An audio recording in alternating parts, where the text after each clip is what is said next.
Oke, adik-adik mahasiswa, teman-teman, bapak-bapak, simas-simas. Video sebelum saya sudah share ya tentang cara merakit robot Hexapod yang kita persiapkan untuk kontes robot KSRI. Kontes robot apa pekerjaannya pun saya nggak tahu. Tapi intinya dari video sebelumnya, tiap-tiap kaki kita sudah rakit. Sekarang saya sudah pasang ke robotnya. Ini di bawahnya baterai bisa dilihat, dan saya usahakan di bawahnya pun clean, tidak ada kabel-kabel karena kita khawatir nanti itu akan nyangkut. Karena pada arena tahun ini ada jebakan-jebakan, di samping lubang juga ada ranjau. Jadi ini sudah saya siapkan. Mudah-mudahan ini cukup powerful lah bodinya. Tinggal nanti teori atau trik dari masing-masing tim lah untuk mengembangkan atau atur strategi masing-masing untuk bisa menjalankan robot ini dengan baik. Oke, sebelum kita program robot ini harus kita kalibrasi. Kalibrasi artinya ini harus kita set betul-betul simetris. Kalau ibarat mobil, kita harus sporing. Nah, robot ini pun sebetulnya dia perlu di sporing, tapi istilahnya kalibrasi. Kalau seperti ini join ini artinya tidak tepat 90 derajat dengan body. Kita cek aja dengan tetangganya, atau ya tetangganya di depan lah. Jadi dia harus membentuk garis lurus. Nah, ini bisa bikin program kecil untuk membuat dia betul-betul segaris. Nah, kalau udah segaris, perhatikan lagi nanti untuk tibia, femur. Ini lihat, kemarin kita sudah membicarakan ini harus tegak lurus atau sejajar. Nah, ini juga kira-kira posisinya begini. Jadi kemiringan ini 10 derajat, ini kira-kira 10 derajat. Itu saja sih yang perlu diperhatikan sebelum tes run robot. Perhatikan ini kita akan set, taruh ini di atas. Ini A-nya terlalu jauh, saya set dari program aja. Nah, terlihatlah ini udah lebih. Nah, ini lebih dikit, kita kurangi kira-kira dikit lagi. A nya oke. Lalu yang B ini terlihat terlalu ke kiri, jadi kita set ke kanan. Nah, A, B, C, D, berarti D ya. D kita geser ke kanan, terus D dikit lagi, D.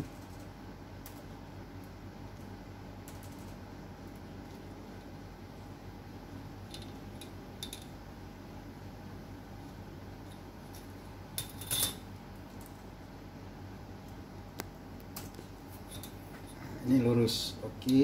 Jadi ABC A oke, ABC D oke, E F G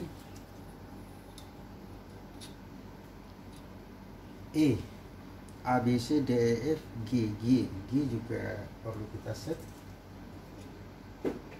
Kita geser ke belakang G nya yang ini sampai dia segaris.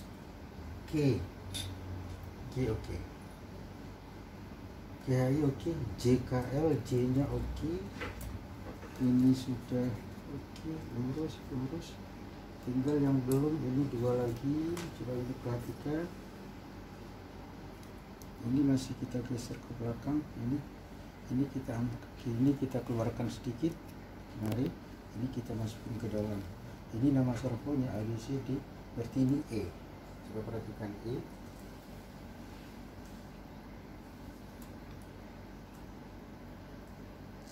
Udah keluar. Sepertinya udah dikit lagi ya. Oh, lihat. Mundurkan dikit. E, oke, E. Ini F kita mundurkan.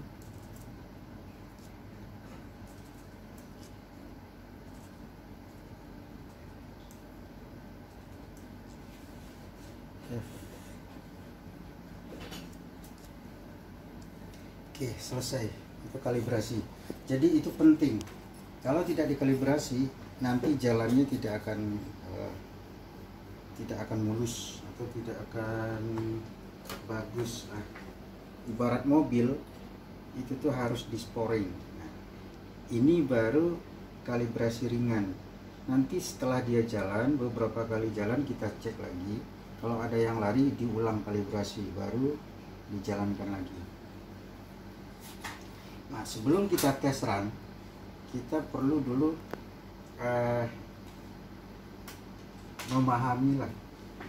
memahami hal-hal penting yang harus kita perhatikan.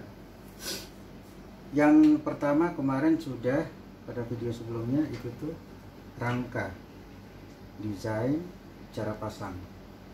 Sekarang kita akan masuk kepada pemrograman. Nah, kalau pemrograman pastilah kita akan berurusan dengan microcontroller. Nah, apapun microcontrollernya itu bisa dipakai sejauh pin-pinnya cukup, pemrogramannya murah, mudah, dan saya pilih Arduino. Ini Arduino Mega. Nah, kenapa saya pakai ini? Arduino ini. Ini PCB-nya saya desain sendiri sesuai keperluan. Karena sebelum ini saya menggunakan Arduino Mega yang ukuran besar. Sudah ada shield juga dijual, harganya murah, tapi ukurannya besar. Ini seluruh pinnya keluar, sementara kita yang pakai hanya sekitar 20. 18 untuk servo, 2 nanti untuk grid. 20, sementara ini dia buat entah berapa, sehingga nanti bobot atau ukurannya besar. Nah, kalau ini ditaruh di robot ini sepertinya kurang cocok. Akhirnya saya simpulkan, saya desain sendiri PCB. Saya buat sendiri PCB. Ini bagi yang mau, ini saya akan kasih free, silahkan komentar aja, nanti saya kasih free.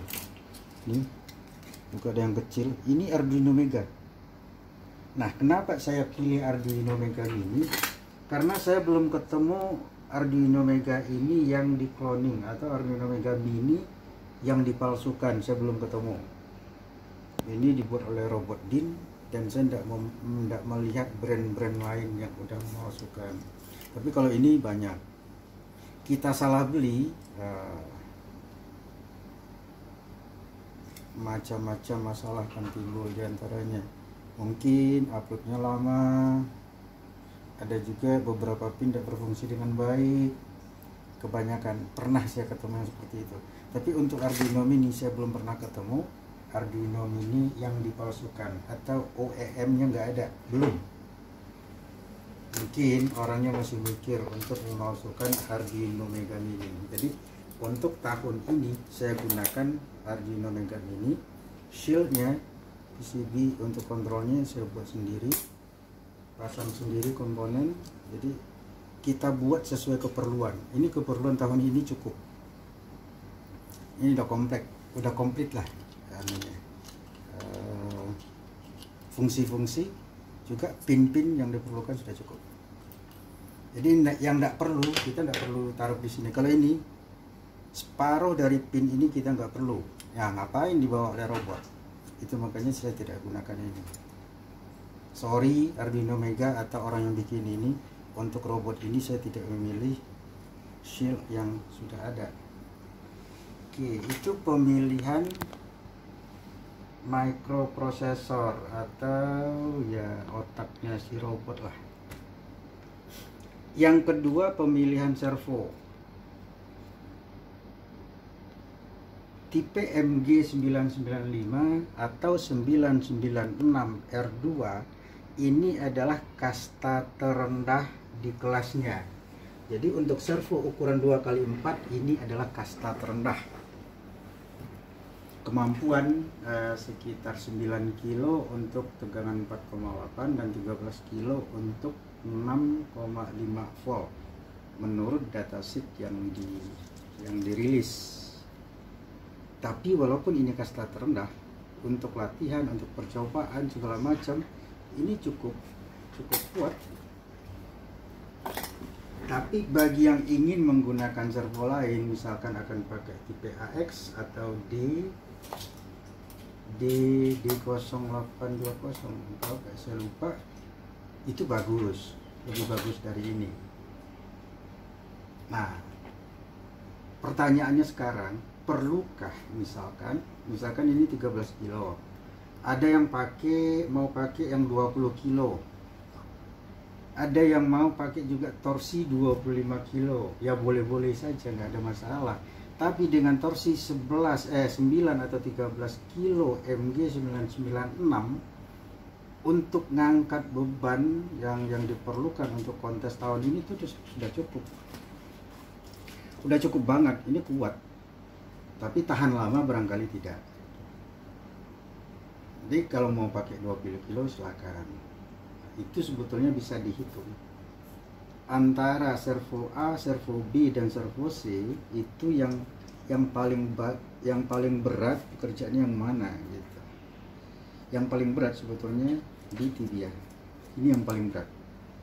Kalau akan memisahkan atau memilih berbeda torsi masing-masing servo, maka servo tertinggi ada di sini.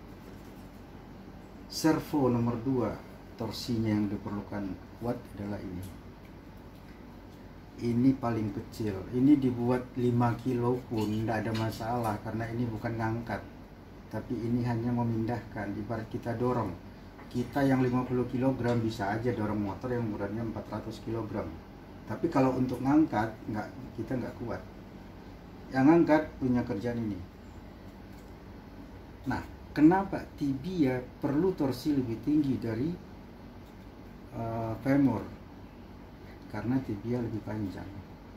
Torsi itu hitungannya sentimeter. Jadi ketika ditulis 20 kg, itu dia sanggup ngangkat benda atau ngangkat beban 20 kg dengan panjang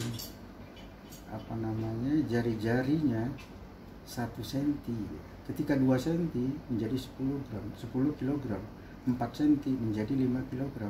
Nah, kalau ini sekitar 10 cm, maka torsi di ujung ini nanti akan tinggal kira-kira 1/10. Ini yang paling berat. Ini 6 cm nomor 2, ini nomor 3. Jadi kalau nanti torsi servonya tidak sama, maka servo paling tinggi torsi taruhlah di sini, di luar ini, servo C. Oke, selanjutnya kita akan tes programnya dulu.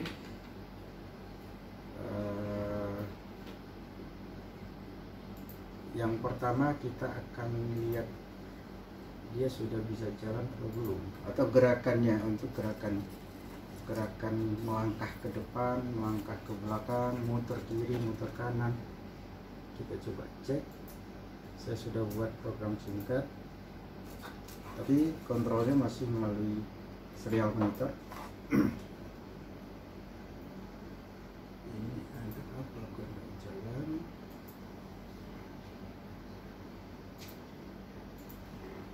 Kita upload.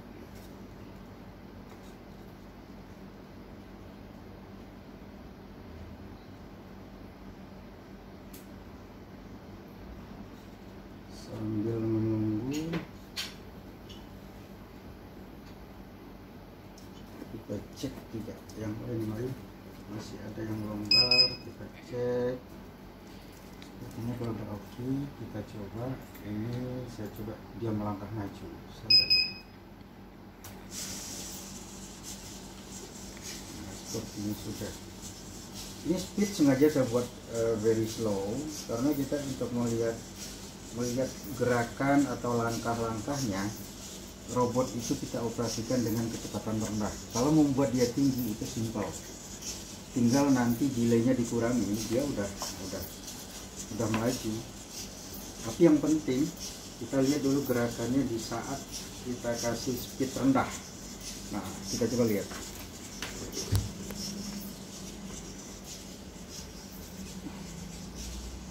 Nah, ini udah oke, ini udah bisa dia maju. Tinggal kasih kecepatan maksimum aja dia udah lanjut ke depan cepat.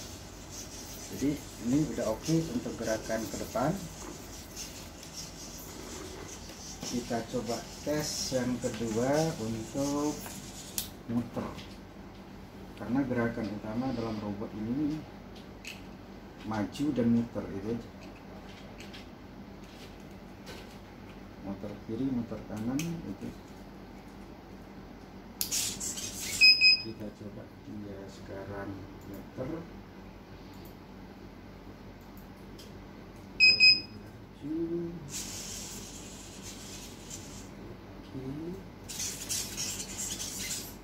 Muter. Ini mundur. Muter.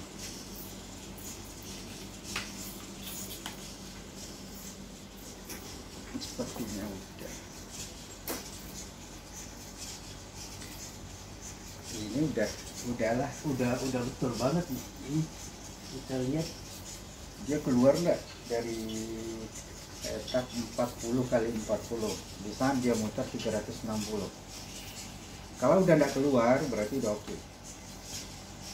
Kalau masalah speed, masalah nanti step mau berapa step dia belok kiri, muter kiri, muter kanan, itu sesuai keperluan lah.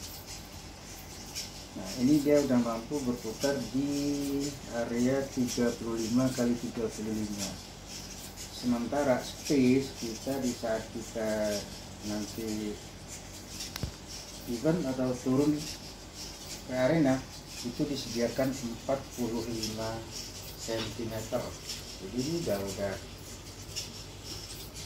pas banget lah.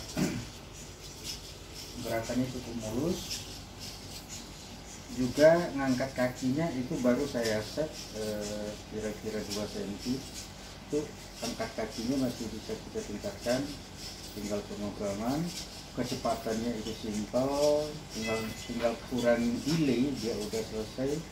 Ini delay saya buat 50 milisecond. Oke. Nah, setelah dia jalan, yang perlu kita perhatikan selanjutnya adalah dalam kontes sekarang kita akan melewati tangga atau melewati rintangan yang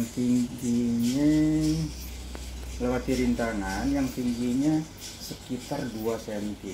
Jadi kita bikin ini kakinya ini harus lebih 2 cm. Nah, rangka ini sudah saya desain, dia bisa dibuat untuk naik sampai 4 cm. Ini tinggal dirubah di program, dia nanti akan naik. Jadi udah bisa naik tangga aja. Nah, ini namanya trajektori. Trajektorinya ini berbentuk parabola.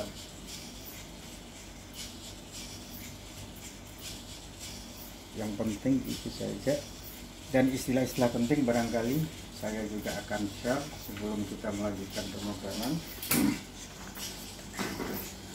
Untuk robot hexapod, menghitung sudut-sudut saya sarankan yang simple itu cukup gunakan teori inverse kinematik. Jadi misalkan robot kita seperti ini, Ini ada servo 1, servo 2, servo 3, ini kaki terakhir. Nah ini kalau kita lihat dari samping nanti tentu ini akan naik kira-kira seperti inilah. Nah, mengapa saya sarankan inverse kinematik?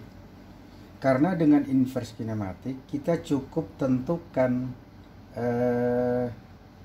koordinat target, nanti kita hitung dengan kinematik, kita akan dapat si servo ini akan bergerak berapa derajat, servo B berapa, servo C berapa. Ini biasa dengan gamma, ini beta, ini alpha. Jadi gamma, alpha, beta hanya bisa ditentukan, bisa dihitung gitu. Dihitung dengan hanya menetapkan target. Misal ini kaki salah satu kaki lah. Ini adalah X, berapa panjang ini, katakan 8 cm atau 80 mili. Kita ingin si kaki ini melangkah ke depan berapa, sejauh Y. Jadi tetapkanlah X nya sama dengan 8, Y sama dengan 8 atau 80 mm. Lalu si robotnya tingginya gimana? Dia akan naikkah atau lebih rendah? Sekarang Z0 ini adalah 5. Nah, jadi ground clean-nya ini saya buat 5 cm. Di bawah robot itu di saat dia jalan dengan Z sama dengan 0 ada space 5 cm. Nah, kalau kita ingin si robot itu tuh lebih tinggi, ya masukkanlah Z. Nilai Z-nya 10 misalkan. Jadi tinggal masukkan X sama dengan 8, Y sama dengan 8, Z sama dengan 1. Hitung dengan rumus inverse kinematik, maka dapatlah ini. Gamma berapa, alpha berapa, beta berapa. Nah, rumusnya bagaimana? Itu bagusnya di googling. Saya tidak dalam kapasitas untuk sharing masalah-masalah teknikal seperti itu, tidak. Tapi saya hanya menyarankan gunakan saja rumus inverse kinematik untuk mengatur berapa sudut alfa, beta, dan gamma dari sebuah robot. Ini contoh sebetulnya untuk kaki depan. Sementara kaki tengah dia akan bergerak seperti ini biasanya. Jadi Y per 2. Y ini kalau 8 berarti di sini Y-nya plus 4 dengan minus 4. Ya. Jadi simpel aja sebetulnya dapat ini. Berapa kakinya harus melangkah. Itu satu yang perlu diperhatikan. Yang kedua, gate TS. Jadi sebuah robot hexapod, sebelum kita memprogram lebih kompleks atau lebih rinci, kita harus tetapkan dari awal dia akan melangkah dengan gate berapa. Apa itu gate? Gate itu tuh apa ya? Pilihannya ada gate-nya 16, ada 23, ada 34, 32. Ini tripod istilahnya. Saya pilih yang ini sebetulnya, yang 32. Nah, gate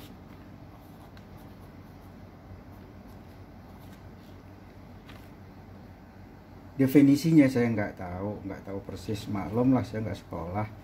Tapi intinya kalau gate-nya 16, kakinya akan ke depan itu satu-satu. Jadi ke depan dulu ini satu, setelah ini nyampai di depan baru kaki yang lain.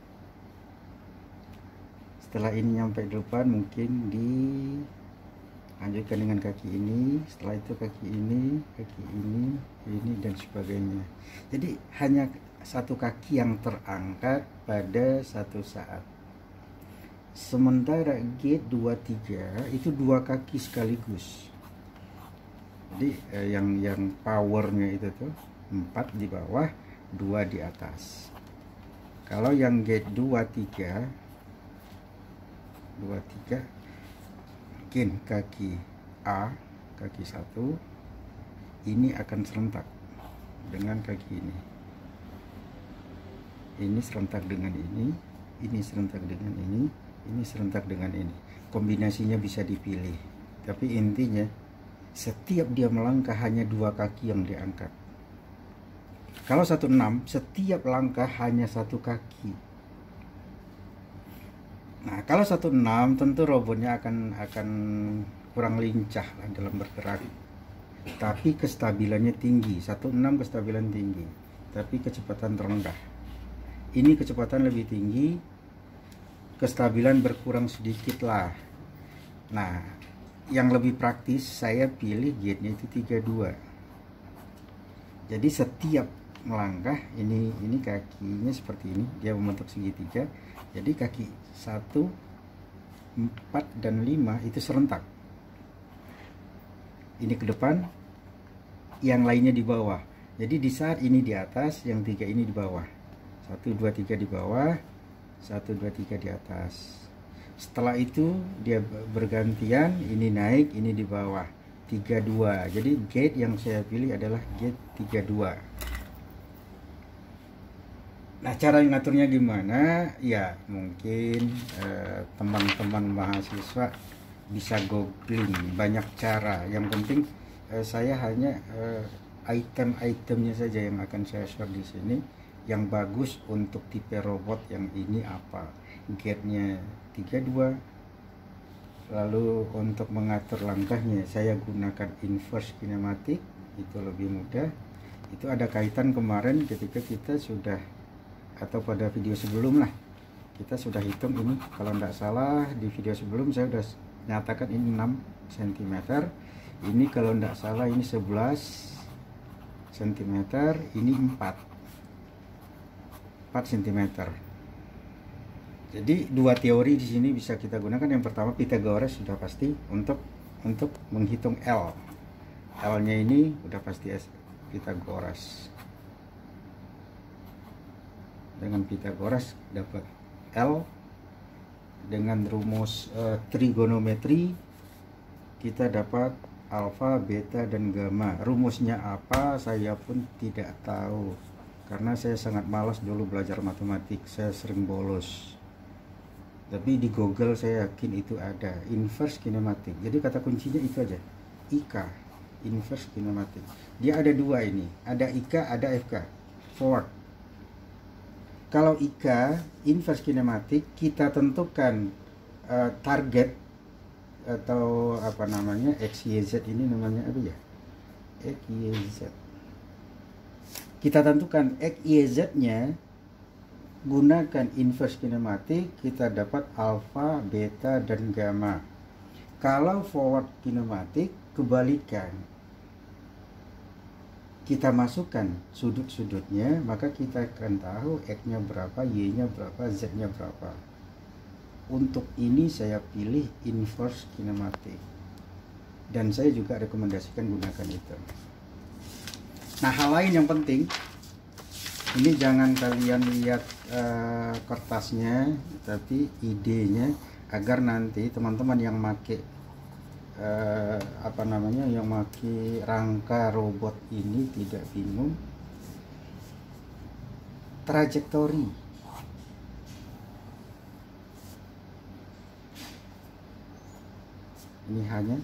ini carilah rumus parabola untuk mendapatkan kelenggungannya berapa, terserah.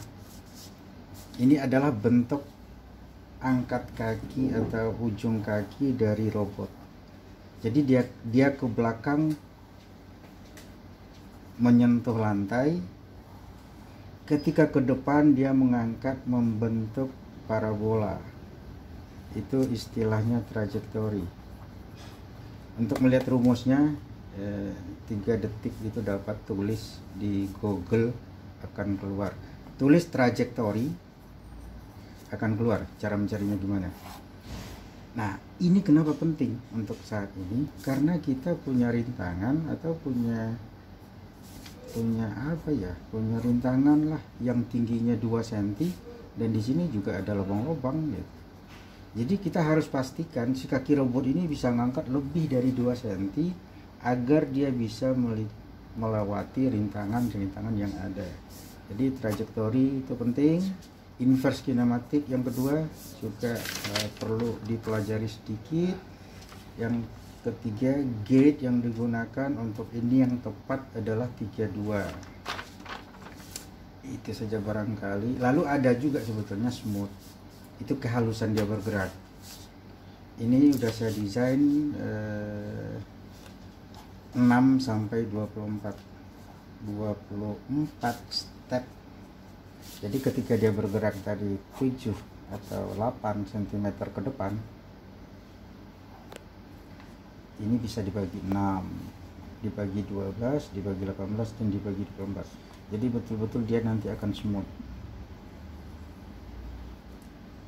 Kalau perbedaan yang smooth dengan yang tidak smooth, ini kalau kita bagi 6 atau sampai 24, dia akan bisa membentuk parabola seperti ini.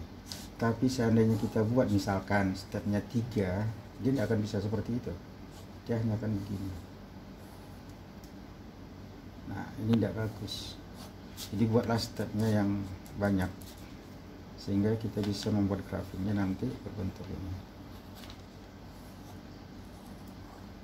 Ini bukan kuliah, bukan apa-apa, saya hanya sharing biar nanti tahu apa yang akan dicari atau apa yang akan di googling lah bagaimana menghitung trajektori, googling lah nanti bagaimana penerapan inverse kinematik untuk robot hexapod, juga googling lah nanti gate, apa itu gate 162332 untuk hexapod. Walaupun saya pakai 32, nanti silahkan cari rujukan mana yang lebih baik untuk diterapkan pada robot masing-masing, itu terserah siapa nanti yang memprogram. Tapi untuk robot ini saya gunakan 32. Oke, itu saja dulu barangkali. Sebelum nanti saya akan sharing juga tentang pemrograman yang lebih lengkap.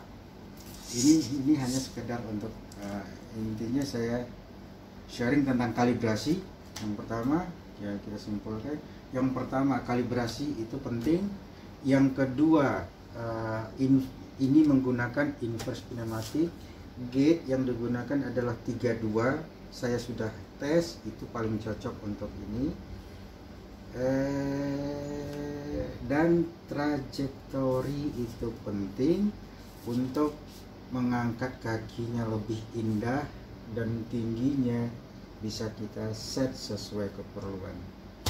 Oke, sampai jumpa pada pertemuan berikut atau video saya yang akan datang. Terima kasih.